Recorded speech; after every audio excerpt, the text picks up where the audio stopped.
ನಮಸ್ಕಾರ ಎಲ್ಲರಿಗೂ. ಇವತ್ತು ನಾವು ನಿಮ್ಗೆ ಒಂದು ಭಾಳ ಮಸ್ತಾಗಿರುವಂತಹ ಸಾಂಪ್ರದಾಯಿಕವಾದಂತಹ ಗೋಧಿ ಹಿಟ್ಟಿನ ದೋಸೆ, ಅದರ ಜೊತೆ ಎರಡು ವಿಶೇಷವಾದಂತಹ ಪಾಕವನ್ನು ತೋರಿಸ್ಕೊಡಕತ್ತೀವಿ ರೀ.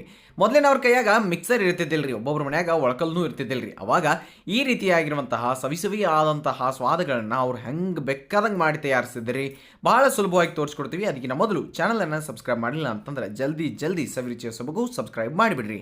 ನೋಡ್ರಿ, ಈ ಒಂದು ದೋಸೆ ಮಾಡೋಕೆ ಮೊದಲಿಗೆ ನಾವೇನು ಮಾಡೋಣಪ್ಪ ಅಂತಂದ್ರೆ 1 ಕಪ್ಪಷ್ಟು ಗೋಧಿ ಹಿಟ್ಟನ್ನು ಚಾಣಿಸಿ ತೊಗೊಳ್ಳೋ ರೀತಿ ಇದ್ರಿ. ಒಂದು ಬೌಲ್ನಾಗ 1 ಕಪ್ಪಷ್ಟು ಗೋಧಿ ಹಿಟ್ಟನ್ನು ಚಾಣಿಸಿ ತೊಗೊಂಡು ಅದಕ್ಕೆ ನೋಡ್ಕೊಂಡು ಎಷ್ಟು ಬೇಕೋ ಅಷ್ಟು ಉಪ್ಪನ್ನು ಹಾಕೋಣ ರೀ. ಹಂಗೆ 1 ಟೇಬಲ್ ಸ್ಪೂನ್ ಅಷ್ಟು ಸಣ್ಣ ರವೆ ಅಥವಾ ಚಿರೋಟ್ ರವೆ ಇರ್ತೈತಿಲ್ಲ, ಆ ರವೆಯನ್ನು ಹಾಕಿರಿ.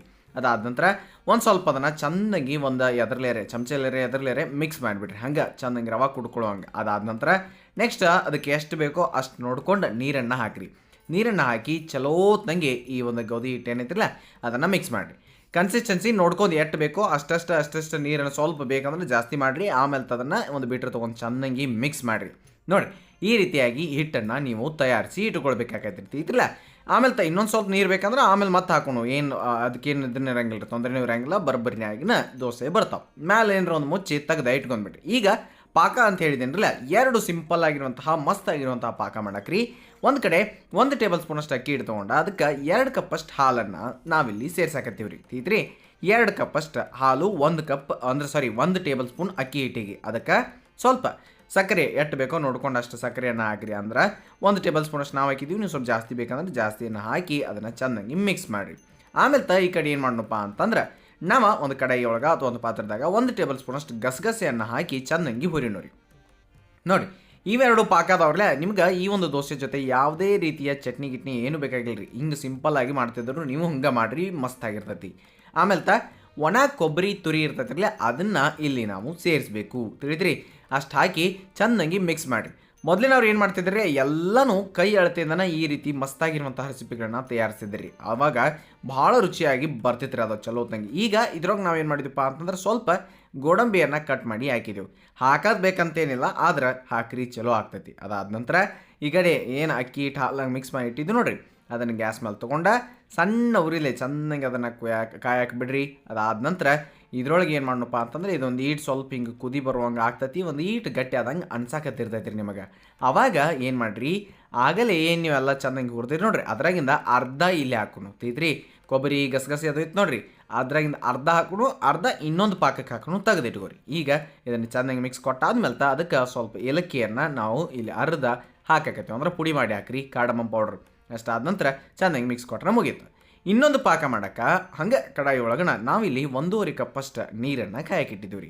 1.5 ಕಪ್ಪಷ್ಟು ನೀರಿಗೆ ಗಸಗಸೆ ಏನು ಹೊಡೆದ್ರೂ ಅದ ಕಡಾಯಿ ರೀ. ಅದ್ರಾಗ ನೆಕ್ಸ್ಟ್ ಬೆಲ್ಲ ಎಷ್ಟು ಬೇಕೋ ನೋಡ್ಕೊಂಡು ಅಷ್ಟು ನಾವಿಲ್ಲಿ ಒಂದು ಅರ್ಧ ಕಪ್ ಸಮೀಪ ಬೆಲ್ಲವನ್ನು ಹಾಕಾಕತ್ತೀವಿ ರೀ. ನಿಮಗೆ ಜಾಸ್ತಿ ಬೇಕಂದ್ರೆ ಜಾಸ್ತಿ ಮಾಡ್ಕೊಳ್ಬೋದು. ಈ ಒಂದು ರೆಸಿಪಿ ಏನೈತಿರಲ್ಲ, ಇದನ್ನು ನೀವು ಯಾವಾಗ ಬೇಕಾದ ಮಾಡಿ ಸ್ಟೋರ್ ಮಾಡಿ ಇಟ್ಕೊಳ್ಬೋದು. ಊರಿಗೆ ಅದು ತೊಗೊಂಡು ಹೋಗ್ಬೋದು ರೀ, ಹುಡುಗರಿಗೆ ಅದು ಕೊಟ್ಟು ಕಳಿಸ್ಬೋದು, ಹಾಸ್ಟೆಲ್ಗೆ ಹೋಗೋರಿಗೆ ಚಲೋ ಹೊತ್ನಂಗೆ ಉಳಿತೈತೆ ರೀ, ಇದಕ್ಕೇನೂ ಆಗೋದಿಲ್ಲ. ಆಮೇಲೆ ಈ ಒಂದು ರೆಸಿಪಿಯನ್ನು ನೀವು ಚಪಾತಿ ಜೊತೆನೂ ತಿನ್ಬೋದು ರೀ, ಭಾಳ ಮಸ್ತಾಗಿ ಬರ್ತೈತೆ ರೀ. ಬೆಲ್ಲ ಚಲೋ ಹೊತ್ನಂಗೆ ಕರಗಿಸಿದಾದ ನಂತರ ಅದನ್ನು ಸೋಸ್ಕೊಂಡು ಬರ್ರಿ. ಅಂದರೆ ಒಂದು ಚೆನ್ನಾಗಿ ಹಾಕಿ ಪೂರ್ತಿ ಬೆಲ್ಲನ ಈಗ ಬೆಲ್ಲ ಕರಗಿಸಿದನ್ನು ಸೋಸ್ಕೊಂಡು ಬಂದು ಅದನ್ನು ಸ್ವಲ್ಪ ಜಿಗಿ ಬರಬೇಕು, ಅಲ್ಲಿ ತನಕ ನೀವು ತಿರ್ವಾಡ್ಕೊತ ಇರ್ರಿ. ತೀತ್ರಿ ಹಿಂಗೆ ಸ್ವಲ್ಪ ನೀವು ಅದನ್ನು ಮಿಕ್ಸ್ ಮಾಡ್ಕೊತ ಇರ್ರಿ. ಆಮೇಲೆ ಅದು ಹಿಂಗೆ ಒಂದು ಇಟ್ಟು ಕುದಿ ಬರ್ತಿರ್ತೈತಿಲ್ಲ, ಆವಾಗ ನಾವೇನು ಮಾಡೋಣಪ್ಪ ಅಂತಂದ್ರೆ ಇದರೊಳಗೆ ಸ್ವಲ್ಪ ಏಲಕ್ಕಿ ಪುಡಿಯನ್ನು ಸೇರಿಸು ನೋಡಿ. ಏಲಕ್ಕಿ ಪುಡಿ ಸೇರಿಸಿದ ನಂತರ ಮತ್ತೊಮ್ಮೆ ಅದನ್ನು ಚೆನ್ನಾಗಿ ಮಿಕ್ಸ್ ಕೊಡೋನು. ಅದು ಆದ ನಂತರ ಆಗಲೇ ತೆಗೆದಿಟ್ಕೊಂಡಿದ್ದೆ ನೋಡ್ರಿ ಗಸಗಸಿ, ಆಮೇಲೆ ಕೊಬ್ಬರಿ ತುರಿ ಇತ್ತಿರಲ್ಲ, ಅದನ್ನು ಇಲ್ಲಿ ಅರ್ಧ ಉಳಿದಿತ್ತಿರಲ್ಲ ಅದನ್ನೆಲ್ಲ ಹಾಕಿ ಚೆನ್ನಾಗಿ ಮಿಕ್ಸ್ ಮಾಡೋರಿ. ಹಿಂಗೆ ಮಾಡಿದ್ರಿ ಅಂತಂದ್ರೆ ಇದೊಂದು ದೋಸೆ ಜೊತೆ ಭಾಳ ಮಸ್ತಾಗಿ ತಯಾರಾಗ್ತೈತಿ. ಸ್ವಲ್ಪ ಗಟ್ಟಿ ಆಗುತ್ತಾನ ನೀವು ಅದನ್ನು ಹಿಂಗೆ ಮಿಕ್ಸ್ ಮಾಡ್ಕೊತ ಇರಬೇಕು. ಆಮೇಲೆ ಭಾಳ ಚಲೋತ್ನಾಗ ತಯಾರಾಗ್ತೈತಿ. ಒಂದು ಸ್ವಲ್ಪ ಅದರೊಳಗೆ ತುಪ್ಪ ಹಾಕಿ ಮಿಕ್ಸ್ ಕೊಟ್ರೆ ಪದ್ದಸಿರಿಯಾಗಿ ಬರಬ್ಬರಿಯಾಗಿ ತಯಾರಾಗ್ತೈತಿ ರೀ. ಏಕದಮ್ ಮಸ್ತ್ ಇರ್ತೈತಿ ದೋಸೆ ಜೊತೆ. ಆಮೇಲೆ ಮುಂದಕ್ಕೆ ನಾವು ಆಗಲೇ ಏನು ದೋಸೆ ಹಿಟ್ಟನ್ನು ನೆನೆಹಾಕ್ಬಿಟ್ಟಿದ್ದೀವಿ ನೋಡಿ, ಅದನ್ನು ತೊಗೊಂಬರಿ ಚೆನ್ನಾಗಿ ಮಿಕ್ಸ್ ಮಾಡಿ. ನೀರು ಇನ್ನೊಂದು ಸ್ವಲ್ಪ ಬೇಕಾದು ಅಂತಂದ್ರೆ ನೀವು ಇದರೊಳಗೆ ಸೇರಿಸ್ಬೋದು. ಕನ್ಸಿಸ್ಟೆನ್ಸಿ ನೀವು ಬ್ಯಾಲೆನ್ಸ್ ಮಾಡ್ಕೊಳ್ಬೇಕ್ರಿ.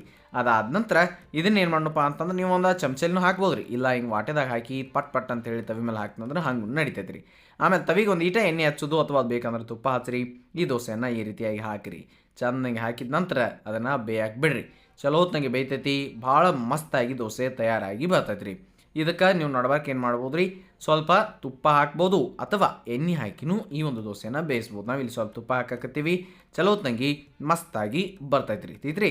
ಮೊದಲಿನವರೆಲ್ಲ ಈ ರೀತಿ ಗೋಧಿ ಹಿಟ್ಟಿನ ದೋಸೆ ಆಮೇಲೆ ಪಾಕ ಆಮೇಲೆ ಇಲ್ಲ ಅಂತಂದ್ರೆ ಕಾಕಮಿ ಇಂಥದ್ದೆಲ್ಲದನ್ನು ತಿಂತಿದ್ರಿ. ಈಗ ಕಾಕಮಿ ತಿನ್ನೋದಂತರೂ ಕಾಣೋದೇ ಇಲ್ರಿ ಯಾರಿಗೂ, ಅದು ಸಿಗೋದು ಇಲ್ಲ ಅನ್ನಿಸ್ಬಿಡ್ತೈತೆ ರೀ. ಹಂಗೆ ಈಗ ನೋಡಿ ಚೆಂದಂಗೆ ಹಿಂಗೆ ದೋಸೆಯನ್ನು ತಿರುವಿ ಹಾಕಿದ್ದೀನಿ ಅಂತಂದ್ರೆ ಭಾಳ ಮಸ್ತಾಗಿ ಬರ್ತೈತಿ ಗೋಧಿ ಹಿಟ್ಟಿನ ದೋಸೆ. ನಿಮಗೆ ಯಾವಾಗ ಇನ್ಸ್ಟಂಟಾಗಿ ಒಂದು ನಾಷ್ಟಾ ರೆಸಿಪಿ ಬೇಕಾಗಿರ್ತೈತೋ ಅವಾಗ ಈ ರೀತಿಯಾಗಿ ಸಿಂಪಲ್ಲಾಗಿ ಮಾಡ್ಕೊಳ್ಬೋದು ರೀ. ನಾವು ಸ್ವಲ್ಪ ಅದು ಗಟ್ಟಿ ಅನ್ಸತೈತಿ ಅಂಥೇಳಿ ನೀರು ಇನ್ನೊಂದು ಸ್ವಲ್ಪ ಹಾಕೋಣ ಅಂದ್ರೆ ಮಸ್ತಾಗಿ ಇನ್ನೊಂದು ಇಟ್ಟು ತೆಳುವಾಗಿ ಚಲೋ ತಂಗಿ ಈ ಒಂದು ಗೋಧಿ ಹಿಟ್ಟಿನ ದೋಸೆ ಬರ್ತಾರೆ. ಸೇಮ್ ಹಂಗೆ ಅಥವಾ ಈಗ ಸ್ವಲ್ಪ ಎಣ್ಣೆ ಹಾಕೋದು, ಅದಾದ ನಂತರ ಇಲ್ಲಿ ನಾವು ಈ ಹಿಟ್ಟನ್ನು ಹಾಕೋದು ತಿದ್ರಿ. ಹಿಂಗೆ ಮಾಡಿ ಎಲ್ಲನೂ ಬೇಯಿಸ್ಬೇಕು. ನೀವು ಕೇಳ್ಬೋದು ರೀ ನಾನ್ ಸ್ಟಿಕ್ ತವ ಐತಿ ಯಾಕ್ರಿ ಅಂತೇಳಿ. ಮೊದಲಿನವರೆಲ್ಲ ಏನು ಮಾಡ್ತಿದ್ರಿ, ಕೆಬ್ಬನ್ ತವ ಏನಂತ ನೋಡೋಣ ಅಂದ್ರೆ ಐರನ್ ತವ ಪಳಗಿತ್ತು ಅಂತಂದ್ರೆ ಪಟ್ ಪಟ್ ಪಟ್ ಅಂತೇಳಿ ಅದು ಬರ್ತಾವೆ. ನಿಮಗೆ ಬೇಕಂದ್ರೆ ಕೇಳಿರಿ, ನಾವು ಅದ್ರಾಗೂ ಮಾಡಿ ತೋರಿಸ್ತೀವಿ ನೋಡಿ. ಹಿಂಗೆ ಎರಡು ಮೈಯನ್ನು ಚೆಂದಂಗೆ ನೀವು ಬೇಯಿಸ್ಬೇಕಾಕೈತ್ರಿ. ಅಂದ್ರೆ ಈ ಒಂದು ದೋಸೆ ಏನೈತಿಲ್ಲ ಅದು ಎರಡು ಸೈಡ್ ಚೆಂದಂಗೆ ಬೆಂದಿತ್ತು ಅಂತಂದ್ರೆ ಭಾಳ ಮಸ್ತಾಗಿ ಬರ್ತದೆ. ನೀವು ವಾಟೆಯಿಂದ ಅಷ್ಟೇ ಅಲ್ದ ಚಮಚೆಯಿಂದ ಹಿಂಗೆ ಗುಮ್ ಚಮಚೆ ತೊಗೊಂಡು ಅದರಾಗಿಂದನ ಹಾಕಿದ್ರೂ ದೋಸೆ ಅಟ್ಟ ಚಲೋ ಹೊತ್ನಂಗಿನ ಬರ್ತೈತಿ. ಭಾಳ ಮಸ್ತಾಗಿ ನೀವು ಎರಡು ಮೈಯನ್ನು ಬೇಯಿಸಿ ತಕ್ಕೊಳ್ಬೋದು ರೀ. ಹಿಂಗೆ ಗರಿಗರಿ ಆಗಿರುವಂಥವು ಬೇಕಂದ್ರೆ ಸ್ವಲ್ಪ ನೀವು ಭಾಳ ದಿನ ಬಿಟ್ಟು ಕ್ರಿಸ್ಪಿಯಾಗಿನೂ ಮಾಡ್ಕೊಳ್ಬೋದು ರೀ, ಇಲ್ಲ ಸಾಫ್ಟ್ ಬೇಕಂದ್ರೆ ಹಂಗೂ ಮಾಡ್ಕೊಳ್ಬೋದು. ನಿಮಗೆ ಹೆಂಗೆ ಬೇಕೋ ಹಂಗೆ ಈ ದೋಸೆಗಳನ್ನ ನೀವು ತಯಾರು ಮಾಡಿರಿ. ಅದ್ರ ಜೊತೆ ನಾವು ತೋರಿಸಿದಂತಹ ಎರಡು ಪಾಕಗಳನ್ನ ತಪ್ಪಲಾರ್ದ ಟ್ರೈ ಮಾಡಿರಿ. ನೀವು ಬೇಕಂದರೆ ಈ ಬೆಲ್ಲದ ಪಾಕದೊಳಗೆ ಒಂದಿಷ್ಟು ಶುಂಠಿ ಪುಡಿಯನ್ನು ಹಾಕಿದ್ರಿ ಅಂತಂದ್ರೆ ನೀವು ಬಾಣಂತಿರಿಗೂ ಕೊಡ್ಬೋದು ರೀ, ಭಾಳ ಮಸ್ತಾಗಿ ಬರ್ತೈತೆ ರೀ. ಹಂಗಾದ್ರೆ ತಪ್ಪಲಾರ್ದ ಈ ಒಂದು ಗೋಧಿ ಹಿಟ್ಟಿನ ದೋಸೆ ಮತ್ತು ಆ ಎರಡು ಪಾಕಗಳನ್ನ ಟ್ರೈ ಮಾಡಿ ಹೆಂಗೆ ಬಂದಿತ್ತು ಅನ್ನೋದನ್ನ ಕಮೆಂಟ್ ಸೆಕ್ಷನ್ಯಾಗ ಹೇಳೋದು ಮರ್ಯಾಕೆ ಹೋಗ್ಬೇಡ್ರಿ ಅಂತ ಹೇಳ್ತಾ, ನೆನಪಿರಲಿ ಇದು ಸವಿರುಚಿಯ ಸೊಬಗು ಅನ್ನದಾತ ಸುಖೀಭವ. ಧನ್ಯವಾದಗಳು, ನಮಸ್ಕಾರ.